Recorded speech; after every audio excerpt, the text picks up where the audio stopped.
Today I want to talk about deadlocks and starvation. What is deadlock and what is starvation?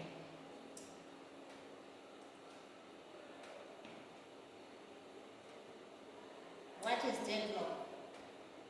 A deadlock is a situation in a multi-programming environment where two or more processes are unable to proceed because each is waiting for the other to release resource.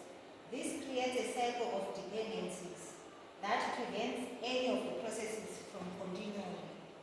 This is a deadlock where there is no continuation. Then what is a starvation? Starvation occurs when a process is perpetually denied the resources it needs to proceed because the resources are continuously allocated to other processes.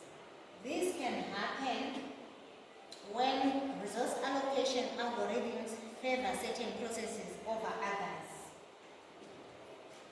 This is a starvation, where one resource is starved while others are being given resources. How do deadlock and starvation differ from each other? Then they differ when a deadlock is a mutual blocking of processes while starvation is a resource allocation issue. This is the first difference.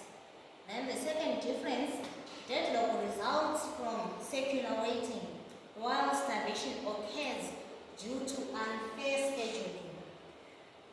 Difference number 3, resolution. Deadlock can be resolved through detection or avoidance, while starvation requires adjustments to resource allocation policies. Then difference number 4, outcome.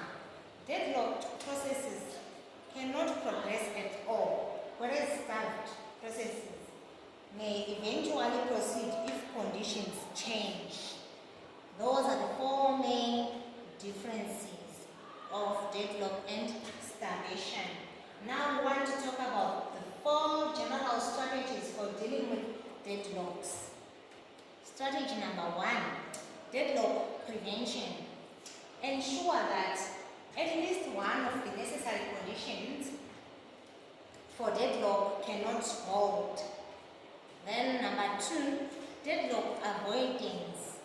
Use algorithms like Banker's algorithm to make resource allocation decisions that avoid deadlocks. Then number 3, deadlock detection.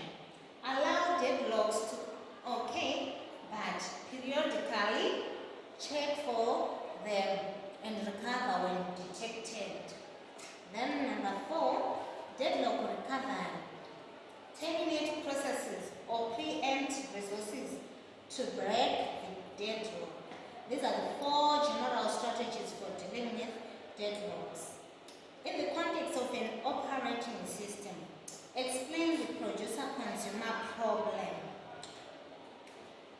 The producer-consumer problem is a classic synchronization issue in operating systems where a producer generates data and stores it in a buffer, while a consumer retrieves and processes that data. The challenge lies in the ensuring that the producer does not overwrite data before the consumer has processed it, and that the consumer does not attempt to read from an empty buffer. This is the producer-consumer problem. Then we want to see an example of the producer-consumer problem occurrence.